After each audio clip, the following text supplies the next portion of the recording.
안녕하세요. 사연 채널 구독자 여러분들. 저는 32살의 91년생 여자예요. 저는 결혼을 하기 위해 준비를 하고 있던 나름의 예비 신부입니다. 남의 일인 줄만 알았던 결혼을 막상 해보려고 시도를 했고, 남자친구랑 결혼 약속을 하고 준비하는 과정에서 이 사연 채널도 알게 되었었죠. 그래서 구독도 했고요. 한창 바쁠 때가 맞는데 이렇게 컴퓨터 앞에 앉아 사연을 적어 보내봅니다. 이 채널 안에는 저보다 더 오래된 인생 선배님들이 계실 테니 마음 한번 기대보자는 마음으로 이렇게 사연을 들고 와봤어요. 참 황당한 사연들을 많이 들어보셨을 텐데 제 사연도 그에 버금가는 황당하고 치사한 사연이니까 시집앞둔 여동생을 위로해주는 마음으로 끝까지 들어주시길 바랍니다. 얼마 전까지만 해도 저는 혼자 사는 인생이 평생 갈 거라고 자부를 하며 살았어요. 시국도 어려운데 집값은 도무지 따라잡을 수가 없고 그렇다고 내 부모님께 손을 벌리기도 죄송스러우니 차라리 혼자서 지금 살고 있는 전세에 만족을 하며 재산을 잃지만 말자는 주의였던 것 같습니다. 한마디로 비혼을 추구하는 입장이었죠. 반면 4년 전부터 교제를 해왔던 남친은 저와 조금은 다른 입장이었습니다. 처음 사귀던 2년 동안에는 결혼이라는 단어에 대해서 단 한 번도 언급을 하지 않던 사람이었거든요. 물론 제가 비혼을 추구한다는 말을 간혹 꺼냈어서 제 눈치를 보느라 그랬을 수도 있고요. 하지만 2년 전부터는 가끔씩 아니 잊을만 하면 결혼을 하고 싶다는 뉘앙스의 말을 꺼내더라고요. 지나가다 아이들만 봐도 예뻐 죽겠다며 눈을 못 떼고 집에다 바래다 주는데도 헤어지는 게 싫다면서 저한테서 눈을 못 떼는 겁니다. 차라리 결혼을 하면 예뻐라 하는 아이들도 매일 볼 수 있고 저랑 헤어지지 않아도 되지 않냐고 하면서요. 어찌나 낯뜨겁고 간질간질 거리던지요. 이런 게 연애를 하는 기분인가 싶고 이 남자가 날 많이 좋아라 하는 것보다 싶으면서도 한편으로는 부담스럽고 오만 생각이 들며 혼자 복잡했었습니다. 그런데도 정신을 차려보니 제가 결혼 준비를 하게 되더라고요. 나 좋다고 하는 남자라면 결혼을 해서라도 그 마음의 변화는 없겠거니 했거든요. 프로포즈를 간소히 받았고 그때부터 본격적으로 저와 남친의 결혼 준비가 시작되었습니다. 각자 직장을 다니고 각자 일이 충분히 바쁜 걸 잘 아니까 서로 평일을 터치하진 않았어요. 다만 시간적인 여유를 가지고 주말이 되면 불이 났게라도 결혼 준비를 하려 했죠. 같이 카페에 가서 인터넷도 검색해보고 샵도 하나씩 다녀보기 시작하면서 말이에요. 이왕 결혼이 이르지 못한 김에 서두를 건 없다 싶었답니다. 그렇게 두 사람의 뜻에 맞게 준비를 잘 하고 있었는데 참나 참 별거로도 트집을 잡고 싸움을 일으키는 게 시댁이더라고요. 저에게만큼은 쓰일 일이 없을 줄 알았던 그 시무라는 존재가 결혼을 코앞에 두면서는 점점 더 크게 다가오기 시작했답니다. 왜냐면 애비 시어머니가 며느리 군기를 잡겠다고 결혼 전부터 나대기 시작하셨거든요. 그것도 치사하게 먹는 거 가지고서 말이에요. 애비 시부모님은 한 달 전쯤에 처음 뵙게 되었답니다. 그 전에 더 일찍 만날 수도 있었는데 남친이 자꾸만 만남을 피하려고 하더라고요. 그런 느낌을 계속해서 받았어요. 결혼을 하게 되었으니 적어도 인사는 먼저 드리고 최소한 허락이라도 받아야 하는 게 아니냐고 물어보면 남친은 늘 상관없다고 말을 했죠. 부모님은 자신의 의사를 100% 존중을 해주시는 분들이고 이미 제 사진도 몇 번 보여줘서 제 얼굴도 알고 있다고 말이에요.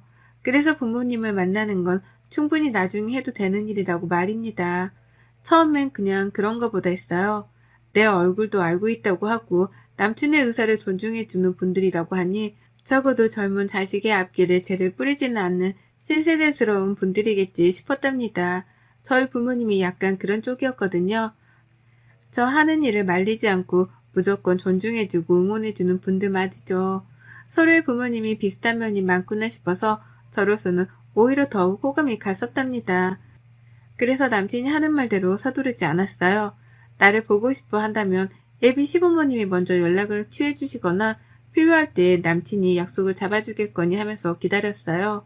그러는 사이에 실제로 제가 회사 일이 바빠서 정신없이 일에만 몰두를 해야 했던 시기도 분명 있었고 그와 동시에 결혼 준비를 주말마다 해내보려고 하니 시간 자체가 너무 빠듯해서 예비 시부모님에 대한 생각은 까마득히 잊고 있었답니다.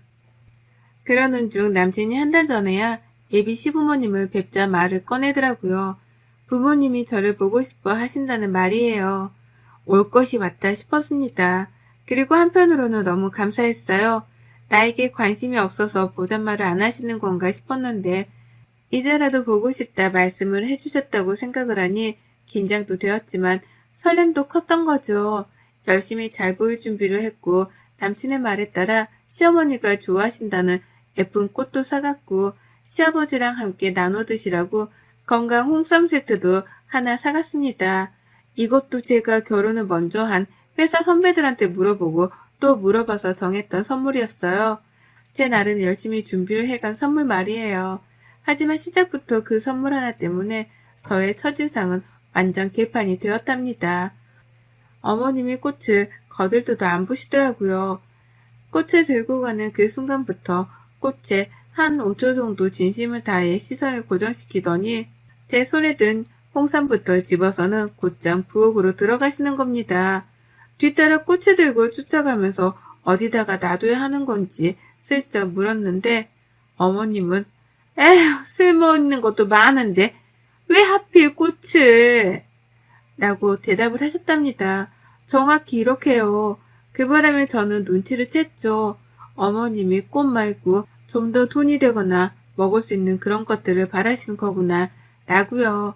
하지만 어쩌겠어요. 이미 사온 꽃인걸요. 처음 보는 애비 며느리한테 그런 식으로밖에 말을 못하는 어머님이 살짝 밉기도 했지만 봐줬습니다. 처음이니까요. 둘 다 시어머니 대 며느리로 만나는 만남 자체가 처음이라 긴장을 했을 테니 그런 걸 대다 믿었습니다. 그리고는 꿋꿋이 버텼죠. 하지만 그날 저랑 어머님은 제대로 된 대화 자체가 되질 않았어요. 이미 어머님은 제가 마음에 안 드신다는 듯 눈도 잘 마주치지 않으셨고 급기야 제가 시아버님 도움으로 꽃병에 꽃을 꽂았는데 옆에서 절 잠깐 세워놓고 말씀하시더라고요. 너는 나이도 먹고 결혼하는 애가 시부모님 선물 사올 때 이거밖에 못 사오니? 나 같으면 홍삼 한 박스를 더 사온다거나 가방이라든지 말이야. 라고요. 그러면서 제 남친이 듣질 않게 바라시는지 목소리를 낮춰가면서 귓속 말하듯 말하시는데 기분이 쎄하더라고요. 선물을 받았으면 그냥 고맙다고 하면 될 것을 왜 이리 불만이 많으신가 싶어 말이죠. 남친 말로는 참 열려있고 개방적인 어머님이신 줄 알았는데 이제 보니 두 얼굴을 쓴 이중인격의 시모이구나 싶어 멍했습니다. 참고로 저는 저희 엄마가 어릴 적부터 할머니 그리고 고모들한테 시집살이를 당하시는 걸 진짜 많이 보고 자랐거든요. 쥐뿔도 없는 집안인데 시댁 사람들이라는 이유만으로 며느리한테 갑질하면서 일을 시키고 뽑아먹을 걸 다 뽑아먹으려고 하는 그런 집안이었죠. 그걸 보면서 결혼이라는 생활 자체에 이골이 날 만큼 난 저였습니다. 내가 엄마랑 똑같이 당하고만 살 사람이 아니다라고 생각했던 적도 수없이 많았네요. 그런데 그런 저인데 제 앞에 우리 할머니스러운 예비 시모가 나타난 겁니다. 예상치도 못한 예비 시모의 성질머리를 눈앞에서 직접 당해내고 목격하며 그제서야 하나둘 이해가 갔죠. 왜 남친이 자기 부모를 만나는 일을 계속해서 미뤄왔었는지에 대해서요. 남친도 자기 엄마 성질을 잘 알고서는 겁이 나서 제게 소개를 늦게 시켜주려고 했던 겁니다. 방금 전까지는 내게 최고의 신랑이 되어줄 것만 같았던 남친이었는데요. 예비 시모를 겪고 나서 본 남친은 그 누구보다 최악의 남편감으로 전락해버렸어요. 하지만 여기서 끝이 아니었답니다. 다 같이 밥을 먹는데 찜닭이 나왔어요. 예비 시모 집에 가 먹는 손님상인데도 익숙하더라고요. 왜냐면 제가 만든 거나 다름이 없었거든요. 요리를 하는 내내 어머님이 손님 대접을 해주기는 개뿔 자꾸만 도우미 취급을 하며 부엌으로 불러내시는 바람에 제가 거의 만들었다고 해도 과언이 아니었습니다. 그렇게 찜닭을 만들어 왔고 다리 달린 상을 차려내서는 부엌에서 모여 앉아 먹는데요. 옆에서 남친이 말도 못할 정도로 당면을 튀겨가며 먹더라고요. 처음이었어요. 밖에서 같이 외식을 하더라도 절대로 매너 없이 먹는 사람이 아니었는데 자기 집이라서 그런지 고삐 풀린 망아지 마냥 당면을 후루루 짭짭거리면서 사방팔방으로 양념을 튀긴 채로 먹었답니다. 처음에 너무 놀란 나머지 충격이라며 그 모습을 못 본 척 했어요. 그러다가 급기야 제가 상견례하는 마음으로 새로 사입고 간 제 정장 옷에 양념을 튀긴 거 보면서는 기겁을 하며 남친 이름을 불렀죠. 먹기 힘든 것 같아 보인다며 제가 직접 과일을 가져와다가 잘라주기도 했습니다. 먹기 편하라고 접시에 담아주기까지 하면서요. 그런데 이걸 보고 시어머니가 노발대발을 하시더라고요. 네가 뭔데 내 자식 단면을 잘라? 누가 면을 잘라? 나이를 그렇게 먹어놓고도 그런 거 함부로 자르면 복 나가는 것도 몰라? 라고요. 그제서야 저는 처음 알았습니다. 먹는 당면을 자르면 복이 나간다는 이 어처구니 없는 미신을 말이죠. 이 어처구니 없는 미신을 철석같이 믿으며 오두방정을 떠는 어머님을 눈앞에서 지켜보는데 속에서 한숨이 절로 새어나왔어요. 이 결혼은 아예 안 되겠다는 마음이 아주 굳건하게 들어서기 시작했고 벌써부터 예약한 몇 업체들을 취소할 생각에 머리가 어질어질 거렸습니다. 그런데도 그런 제 마음을 아는지 모르는지 앞에서 어머님은 아유 이런 것도 모르고 여태 어떻게 살았나 몰라. 그러면 평생 면이라면 다 이렇게 끓여 먹을 거 아니야. 그럼 그때마다 복이란 복은 죄다 도망 나갔을 거 아니야. 라고 하며 끊임없는 잔소리를 퍼부으셨어요. 아예 잘 배우질 못한 무개념의 애비 며느리 취급까지 하시는데 저는 속으로 애국과 사절을 완성한 만큼 정신을 가다듬기 위해 몸부림을 쳤답니다. 밥을 다 먹고 난 후에도 정신머리가 돌아오질 않았어요. 남친은 그제서야 제 눈치가 하나둘 보이는지 괜찮냐는 말도 여러 번을 물어봤는데요. 그러면 또 어머님은 여기가 사자울이야? 다 큰 애한테 뭘 자꾸 괜찮냐고 물어. 라고 하시면서 성질을 부리시더라고요. 난감해지는 건 사이에 껴있던 저였죠. 그렇게 불편하고 가시방석과도 다름없는 집안에서 저는 한마디 대꾸도 하지 못한 채 집을 나왔습니다. 마지막에 가겠다며 인사를 하고 나오는데 어머님이 그러시더라고요. 그래 결혼식 내 보자. 라고요. 보통이면 상견례를 하는 자리에서 저희 부모님이랑 다 같이 보자는 말을 하잖아요. 그런데 어머님은 그 말을 잘라먹고 결혼식 전날까지는 저를 안 보고 싶다는 듯이 투명하게 그러셨답니다. 결혼식 날에서야 보자고요. 그 말을 같이 들은 남친도 그렇고 저도 그렇고 동시에 당황하며 눈이 마주쳤는데 전 남친하고 더는 눈을 오래도록 마주쳐 있지 못했답니다. 이미 만정이 다 떨어져 나간 후였거든요. 내가 이런 집안의 아들이랑 결혼한다고 생각하니 벌써 10년, 20년 후에 제 인생이 선명하게 그려지는 듯 했어요. 시어머니의 시집살이로 같이 싸우던지 삐지던지 아님 절연을 하던지 셋 중 하나일 것이 분명했습니다. 그리고 전 끝내 불편하게 해서 미안하다는 일말의 표정조차 지어주질 않는 어머님을 바로 한 달 후 저희 집에 초대했답니다. 네, 그날 그렇게 애비 시댁에 가서 모진 취급을 당하며 눈칫밥을 얻어먹고 왔는데 이번에는 제가 직접 남친의 부모님을 제 자취방으로 초대한 거예요. 남친은 좋아라 했어요. 그날 집에 간 후 자기한테 마음이 식을까 싶어 걱정했는데 부모님을 초대까지 해주니 결혼을 하는 건 따놓은 당상이다 싶었던 것 같았죠.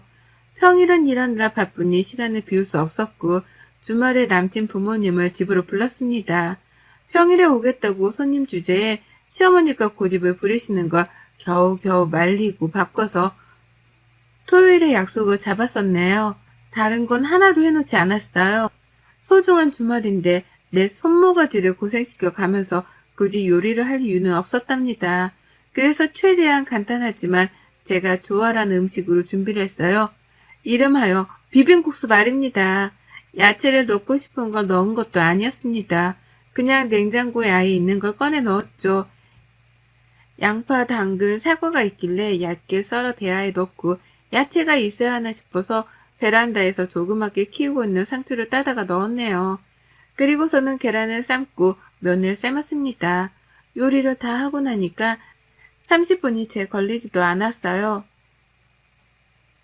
그러는 사이 예비 시부모님은 남친을 따라 집에 들어왔고 어머님은 집안을 아주 그냥 제 집 마냥 샅샅이 뒤져보시더라고요.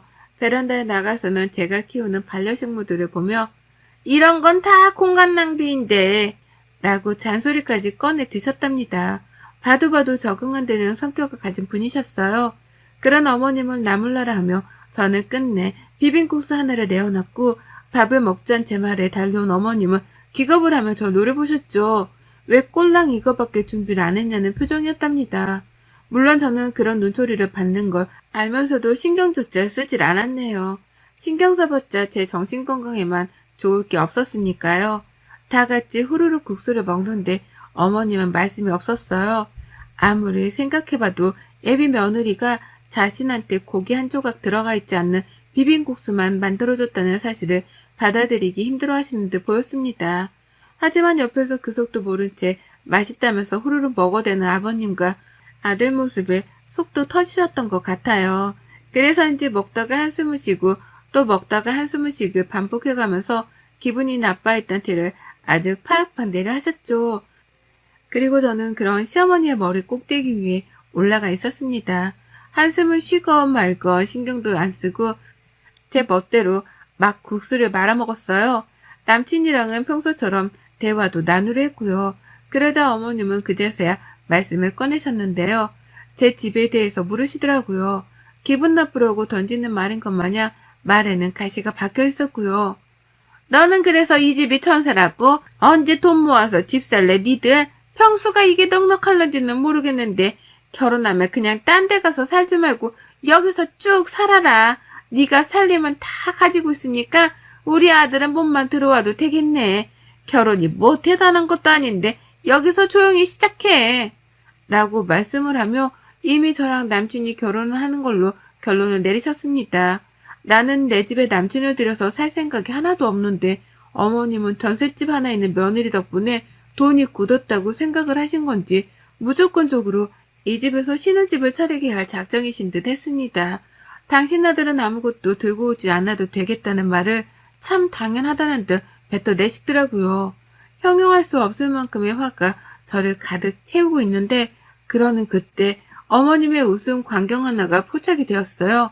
어머님이 비빔국수를 자신의 이로 끊어서 드시더라고요. 너무 볼썽사납도록 딱딱 말이죠. 불과 한 달 전 처음 마주해서 어렵고 불편했던 애비 며느리한테 면을 잘라 먹으려 한다고 잘 배우지 못했네 어쩌네 하며 그리 혼을 내시던 분이었는데요. 정작 자신도 먹기 불편하다는 이유로 그 면을 직접 잘라서는 먹는 겁니다. 복나가게 말이죠. 그러니 제가 그 찰나의 순간을 놓치지 않으려 했죠. 이건 신이 주신 기회다 싶었으니까요. 그 꼴을 보자마자 뒤도 안 돌아보고 부엌으로 냅다 들어가 버렸습니다. 그리고는 한켠에 놓여져 있는 생면을 제 주먹 안에 양껏 쥐고서 나왔어요. 어머님은 국수를 먹다 말고 쟤가 왜 저래? 라는 말까지 하시면서 저를 뒤돌아 쫓아보셨고 그 주변을 따라 남친이랑 아버님까지도 저를 쳐다보시더라고요. 저는 그 모든 사람들의 시선을 한 몸에 받으면서 주먹에 쥔 생면을 시어머니 국수 그릇에다가 집어넣었습니다.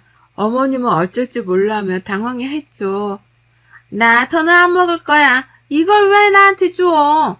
라고 하면서 비빔양면이 하나도 비벼지지 않는 흰 생면을 보며 맛대가리 없는 음식이라도 마주한 것 마냥 표정을 일그러뜨리셨어요.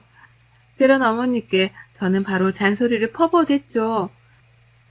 아니 복 나가는 일이라고 사람을 그렇게 망신을 줘가면서 혼을 낼 때가 엊그제인데 어머님 지금 뭐 하시는 거예요? 왜 그 면을 잘라 먹어요? 복 나가는 거 몰라요? 복 나가게 누가 면을 잘라 먹으래요? 왜 잘라 먹냐고요? 나보고는 잘라 먹지 말라면서요. 라고 말이에요. 이런 제 말에 어머님은 그제서야 제가 한 행동을 이해라도 하신 건지 입을 쫙 벌린 채로 천장을 올려다 봤습니다. 옆에서 남친은 그러네 잘라 먹었네 라면서 누구부터 말려야 하나 쌍방을 바라보며 두리번거렸고 저는 시어머니와의 눈싸움에서 지지 않으려고 일부러 더 씩씩대가며 화를 표현했어요.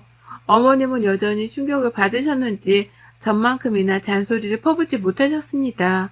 흰 생면을 보고 밥맛이라도 떨어지신 건지 젓가락까지 내려놓고서는 아유 나 안 먹어 라고 하며 새초롬하게 자리에서 일어섰는데요. 그런 어머님께 저는 두 번 생각하지도 않고 말씀드렸어요. 안 드실 거면 이제 집이나 가세요. 저랑 무슨 인연이 있으시다고 남의 집에 들어와서 밥도 안 먹을 건데 있으려고 하세요? 라고요. 그 말에 이번에 남친까지 나서서 제가 너무하다며 절 말리를 하더라고요. 어머님도 시어머니 될 사람한테 말을 그따위로 하려 한다며 화를 내기 시작하셨고요. 하지만 이내 제가 뱉어낸 말에 모든 남친의 식구들은 입을 다물어 버렸답니다. 왜냐고요? 제가 그랬거든요. 이 결혼은 이미 한 달 전에 처음 뵈었을 때부터 깨졌다고요. 이런 시어머니를 둔 집안으로는 절대로 가족이 되어 들어갈 생각이 없으니 니들끼리 김칫국 마시지 말고 얼른 남의 집에서 나가 사라지라며 선전포고를 했답니다. 결혼 생각이 일도 없는 나를 앞에 두고 왜 니들끼리 예비 며느리 예비 시어머니 하면서 김칫국을 마시는 거냐고요. 이 집이 전세인 것도 맞고 집이 좀 좁은 것도 맞지만 그래서 나 혼자 평생 살 거고 나 말고 다른 놈은 공짜로 집안에 들일 생각이 없으니 전세라도 가지고 있는 며느리는 딴 데서 찾아보라며 시어머니께는 재차 경고의 쐐기를 날렸답니다. 나한테 빌부터 아들놈을 결혼시킬 생각은 꿈에도 꾸지 말라는 뜻에서요. 그러니 어쩌나요? 어머님은 그 상황 자체가 너무 민망스럽고 자존심도 상하신 듯 보였어요. 혼자 막 알 수 없는 방언을 날리면서 아버님께 빨리 나가자고 호들갑을 떠시더니만 핸드백까지 놓고서는 바로 집을 나가버리셨답니다. 제 앞에서 망신당한 게 쪽팔려 정신없이 도망을 치셨던 거죠. 가장 뒤늦게까지 제 집에 남아있던 남친은 저한테까지 재차 묻더라고요. 정말 결혼을 안 하려고 하는 거냐고, 정말 이게 진심이냐고 말이죠. 왜 갑자기 밥을 먹다 이렇게 싸움이 커진 거냐고, 저번에 집에서 엄마한테 혼이 나서 그런 거냐고 말이에요. 이 일을 가지고서 남친은 겨우 예비 시어머니한테 혼이 나서 버린 저의 복수 같은 걸로만 취급을 하려 하더라고요. 심각성을 잘 알지 못하는 듯 보였답니다. 그래서 저는 재차 확답을 해줬어요. 너랑 결혼 안 해. 안 해! 라고 말이에요. 그 말에 남친은 어머님을 대신해서 사과를 하다가 결국 지도 자존심이 상했던지 자기 엄마 핸드백을 챙기고 집을 나가버렸답니다. 죄인처럼 어깨도 못 펴고 나가는 게 안쓰러워 보이긴 했지만 그로써 저는 마침내 해방감을 느꼈답니다.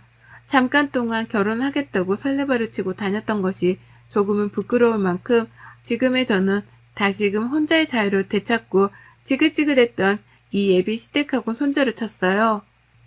결혼을 했으면 평생 발목이 붙잡혀 살았을 텐데 손절을 치고 남남이 되니 이렇게는 행복할 수가 없습니다.